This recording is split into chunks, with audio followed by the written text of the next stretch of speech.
Bueno, Jorge Douglas Price é o nosso convidado de hoje no nosso programa especial aqui no Direito e Literatura. Falávamos já sobre a concepção de verdade, o problema de como se resolve as questões da dificuldade de encontrar a verdade. E eu queria ouvir um pouco o professor sobre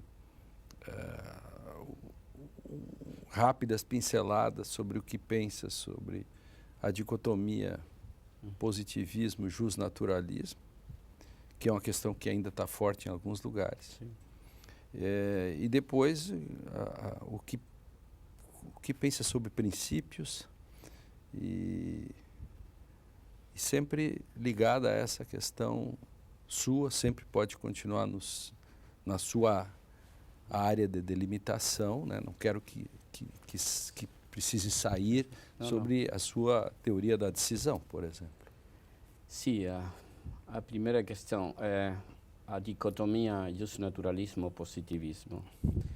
Eu acredito que é como alguma vez propôs Nino, é já uma dicotomia do passado. Do passado. Do passado.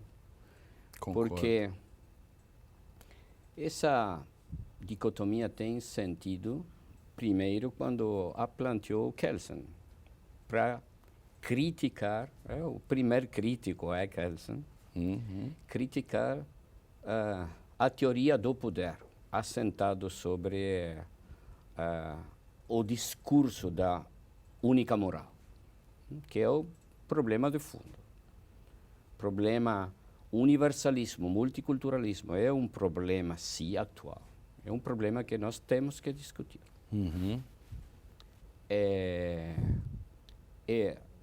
Isso de uma parte. A segunda questão é que quando, depois de 1948, os direitos humanos vêm sendo positivizados cada vez mais, até um limite quase total. Sim, as constituições abarcaram os direitos, sim, enfim. Como a Constituição brasileira, claro. ou a Constituição argentina. Sim, argentina, espanhola, portuguesa. O debate deviene quase inútil. Sempre você poderá continuar discutindo se você vai a coincidir, eu vou a coincidir com você, em que há problema metaético, o problema central. Nós podemos dar conta dos valores, nós podemos pretender validez dos valores. Como é que um valor tem validez? Sim. Um problema. Claro, que claro. chega ao problema do debate da democracia, legitimidade, Claro. aquilo que Claro. escutamos na banca. Claro, e podemos dizer que a gente que diz que não há nenhum modo de ver qualquer valor e, portanto, isto é um problema mais sério ainda. Nino, mais uma vez, planteava o problema. Se você é objetivista absoluto, o problema o encontro de você com outro absolutista só se resolve por violência. E se você é solipsista, o problema da sua afirmação de valor com outro solipsista, sempre que seja diferente, outra peleia. É outra violência. Solipsista aqui poderíamos colocar, de um lado, como subjetivista no contraponto ao objetivista. Sim, num contraponto extremo. Sim. Mas ambos, muitas se dois objetivistas absolutistas nesse sentido, ou simplesmente descritivistas, enfim, se encontram, brigam. E dois subjetivistas ou solipsistas, cada um sustenta seu ponto, também brigam. Claro que eu acordo que as pragmáticas universais do Habla, de Habermas, ou as formas de democracia deliberativa de Nino, velo de ignorância de Rawls, são ficções. Ficções. Ficções. Mas eu volto à primeira parte desta fala, digo que tudo é ficção. Nós vivimos em uma ficção que temos que recordar a noção de ficção de Hans Weinger. É aquilo conscientemente falso. Sim. As ficções são úteis. Sim. A democracia não funciona como a teoria da democracia diz. As juízes não funcionam como a teoria da decisão judicial diz. Mas nós temos que tentar. Só para esclarecer o nosso telespectador, Hans Weinger é um filósofo que escreveu um livro sobre a ficção. A teoria do como se. Como se, als ob em alemão, é como se. Tanto é que Kelsen, na sua reformulação da teoria pura do direito, ele coloca na segunda versão, ele troca a norma fundamental de hipotético-gnosiológica kantiana para a ficção necessariamente útil.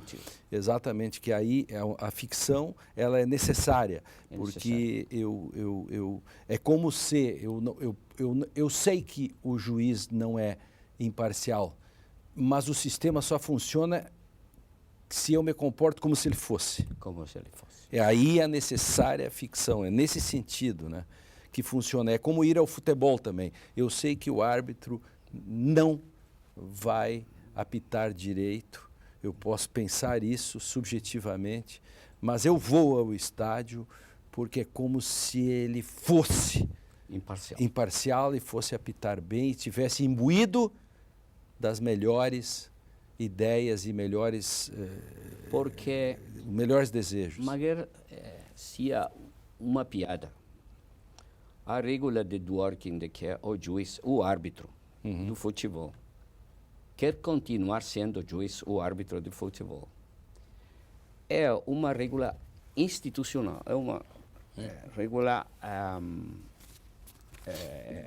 uma regra sistêmica. Uma regra sistêmica e institucional. Que contém a discricionalidade do sujeito. Né?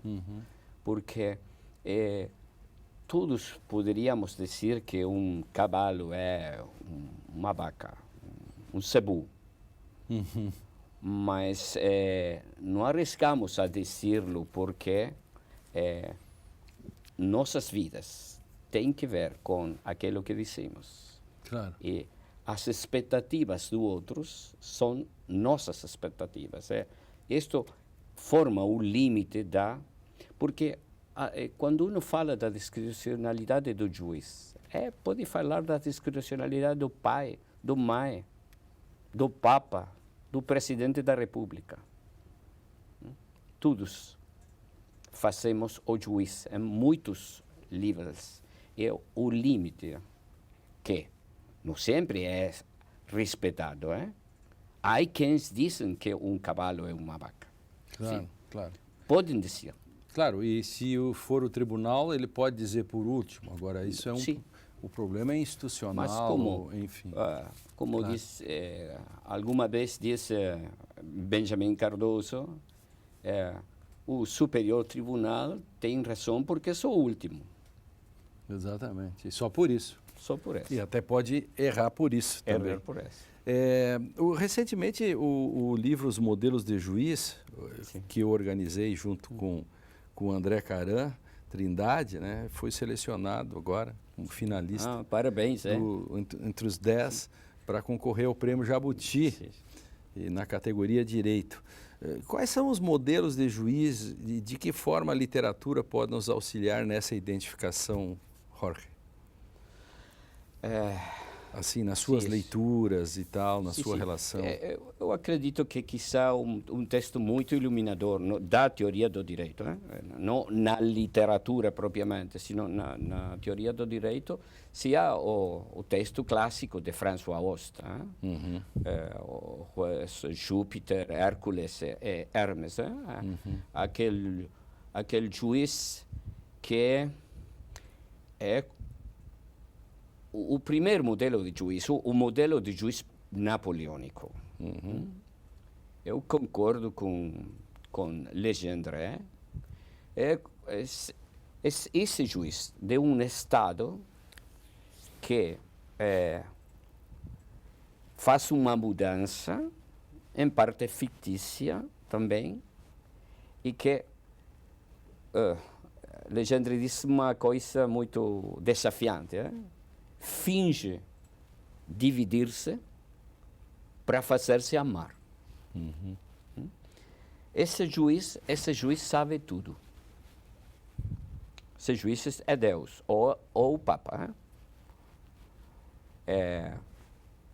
A expressão da Igreja Católica para a teoria da infalibilidade do Papa, que é do século XIX, não mais velha, diz: omnia scrinia habet in pectore suo. Tem todas as respostas no seu peito. O juiz do século XIX é esse juiz. É um juiz que, como o sistema do direito desse século, está voltado hacia trás. Porque mira o passado. Por isso pode fixar-se só na norma. Porque não se preocupa por as consequências de sua decisão. Esse é o famoso juiz boca da lei. A boca da lei. Só para explicar para o nosso telespectador. O juiz que não fala ele, só retransmite aquilo que o legislador diz. Esse é o nosso Júpiter. O segundo juiz é Hércules, o juiz preferido de Dworkin. Claro, como uma metáfora. Para salvar o Dworkin também. E que tem que ver também com uma diferença entre o sistema continental europeu e o sistema anglo-saxão. O juiz do sistema anglo-saxão é um juiz que tem primeiro a regola do stare decisi sed quieta non movere. Sim, claro. Aquela regola que ele tem que respeitar aquilo que os outros juízes disseram no passado. Régula é regra. Regla, perdão. Mas tudo bem. Cometo erros por tentar falar português e falo uma coisa que não se sabe que é meio italiano. Se é espanhol, italiano. Tá certo, mas vamos lá.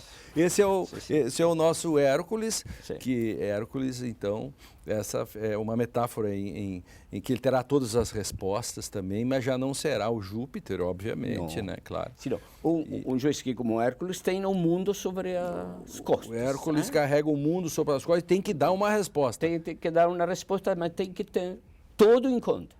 Tudo em conta, exatamente. Ele reconstrói toda a história. Aparece os fatos. Exatamente. Aparece nos fatos. O terceiro modelo é o Hermes, a gente vai deixar para o último bloco, porque agora nós vamos para um intervalo e, portanto, já anunciei, o próximo bloco começa com a explicação do terceiro modelo, o Hermes. Quem está explicando isso é o nosso convidado especial, Jorge Price. Nós já voltamos para o bloco 4.